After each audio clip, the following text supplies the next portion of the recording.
Good morning dear students. দেখো, আমরা আগের দিন অঙ্ক প্র্যাকটিস করেছি। বইয়ের কোনো অঙ্ক আমি করতে দিইনি তোমাদেরকে, অঙ্ক দিয়ে দিয়েছিলাম, তোমরা প্র্যাকটিস করেছো। তো আজকে আমরা দেখো 58 পেজের অঙ্কগুলো করব। 4-এর দাগের 3 পর্যন্ত হয়েছিল। তো 4-এর দাগের অঙ্কগুলো কিভাবে করব? গুণনীয়ক পদ্ধতিতে গসাগু নির্ণয় করো। তো দেখো, আমরা গসাগুর পুরো নাম জানি। কি জানি? গসাগুর পুরো নাম কি? গসাগুর পুরো নাম হচ্ছে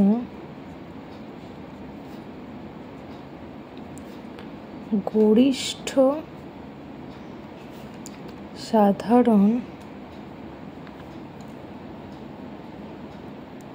গুণনীয়ক। তাহলে আমরা গসাগুর পুরো নাম জানি গরিষ্ঠ সাধারণ গুণনীয়ক। এই গুণনীয়ক পদ্ধতিতেই আমাদেরকে গসাগু নির্ণয় করতে দিয়েছে। তাহলে আমাদেরকে প্রথমে কি করতে হবে দেখে নাও। প্রথম অঙ্কটা দেওয়া আছে কি 21 আর 27। এই অঙ্কটাই আমরা করে দেখাচ্ছি আমি। দেখো, কয়ের দাগে 21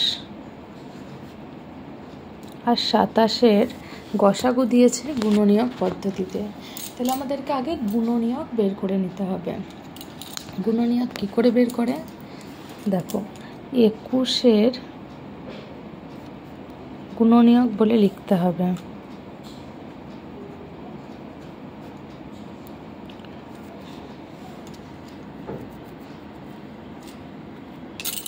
21-এর গুণনীয়ক আমরা কি করে বের করি? ভাগ করে। অর্থাৎ কোন সংখ্যাকে 21কে কোন সংখ্যা দিয়ে ভাগ করা যায়, মানে কোন কোন সংখ্যাকে 21 ভাগ যায় সেটা দেখতে হবে। অর্থাৎ সহজ ভাষায় বলতে গেলে যে কোন ঘরের নামটাতে আমরা 21 পাই এটা আমরা দেখে নেব।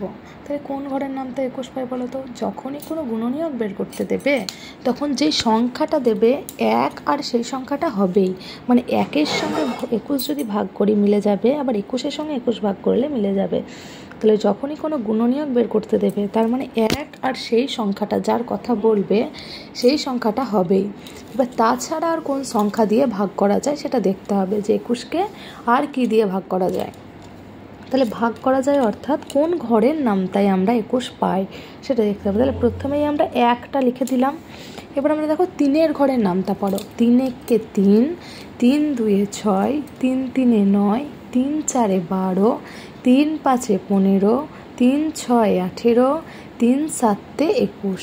তাহলে 3-এর ঘরের নামটাই পাচ্ছি আর 7-এর ঘরের নামটাই পাচ্ছি, যেহেতু 3 7-এ 21। আর কোনো ঘরের নামটাই আমরা পাবো না, তাহলে 21-এর ঘরে পাবো। তাহলে যেই সংখ্যাটা সেটা লিখবই আর 1টা লিখবই, আর মাঝে দেখতে হবে কোন কোন ঘরের নামটাই পাচ্ছি, অর্থাৎ কোন সংখ্যা দিয়ে ভাগ করা যাচ্ছে। তো আমরা 21-এর গুণনীয়ক পেয়ে গেলাম। সেমভাবেই আমরা 27-এর গুণনীয়ক বের করব। 27-এর গুণনীয়ক কীভাবে বের করব? দেখো, 27-এর গুণনীয়ক হচ্ছে 1টা প্রথমে লিখতেই হবে, 27 তো হবেই। এবার আমরা কোন ঘরের নামটা পড়বো? আবার 3-এর ঘরেরই নামটা পড়বো। দেখো, 3 7-এ 21 আমাদের হয়ে গেছে। তো এবার 3 8-এ 24, 3 9 27। তাহলে 27 হচ্ছে 3 আর 9, তাহলে 3-এর সঙ্গে ভাগ করে মিলবে, আবার 9-এর সাথেও ভাগ করে মিলবে। তো 3 9 27 হলো। এবার আমরা 27 লিখে দেবো। তাহলে কি হয়েছে? গুণনীয়ক আমরা প্রথমে বের করে নিলাম কি করে? ভাগ করে। অর্থাৎ যেই সংখ্যাটার গুণনীয়ক বলবে সেটা কোন কোন সংখ্যা দিয়ে ভাগ যায় সেটা আমাদেরকে দেখে নিতে হবে। বোঝা গেল? এবার গুণনীয়ক বের করার পরের পদ্ধতি কি? দেখো, আমরা গসাগুর পুরো নাম কী পড়েছিলাম গো? গরিষ্ঠ সাধারণ গুণনীয়ক। তাহলে গুণনীয়ক আমাদের বেরিয়ে গেল। এবার আমাদেরকে সাধারণ বের করতে হবে। সাধারণ কি করে বের করে? সংখ্যাগুলো যেটা মিলে যায়, একই হয়, মানে উপরেরগুলোতেও আছে নিচেরগুলোতেও আছে। এমন কি কি সংখ্যা? দেখো, 1 হচ্ছে উপরেও আছে নিচেও আছে। 3 দেখো উপরেও আছে নিচেও আছে। তাহলে কি 1 আর 3 হচ্ছে সাধারণ গুণনীয়ক, যেটা সব সংখ্যাগুলোতে থাকবে। তাহলে প্রথমে লিখি আমরা 21 ও 27-এর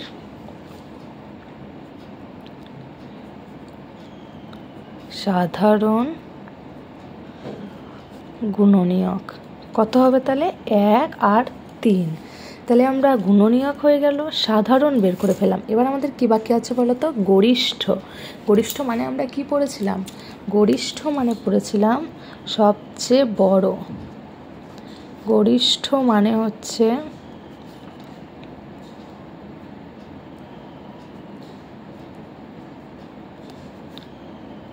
সবচেয়ে বড়।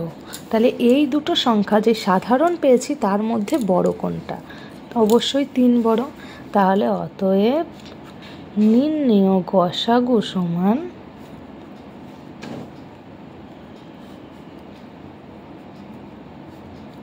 3। তাহলে আমরা কি করলাম? প্রথমে আমরা গুণনীয়ক বের করে নিলাম, তারপরে সাধারণ বের করলাম। গুণনীয়ক কী করে বের করলাম? ভাগ করে। সাধারণ কি করে বের করলাম? সংখ্যাগুলোর মধ্যে মিল থাকলে সেটাই সাধারণ।